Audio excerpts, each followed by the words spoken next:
Dominique Strauss-Kahn reste mis en examen dans l'affaire dite du Carlton de Lille. Il est poursuivi pour proxénétisme aggravé en bande organisée. L'ancien dirigeant du FMI affirme qu'il ignorait que les femmes présentes au party fin étaient des prostituées.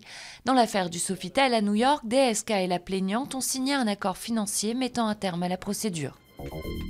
Le président français est en visite en Algérie. François Hollande veut à la fois panser les plaies du passé et relancer les échanges économiques. Un désaccord porte sur la construction près d'Oran d'une usine de montage de Renault. 4 jours après le massacre de Sandy Hook qui a traumatisé le pays, Barack Obama s'est dit favorable à un projet de loi visant à bannir les fusils d'assaut.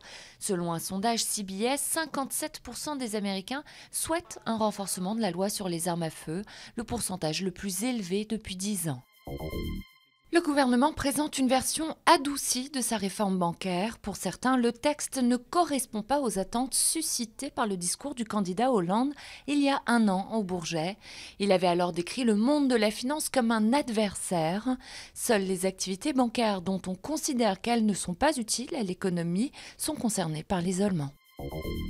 Un seul rêve pour toutes ces Miss venues du monde entier, remporter le titre de Miss Univers 2012.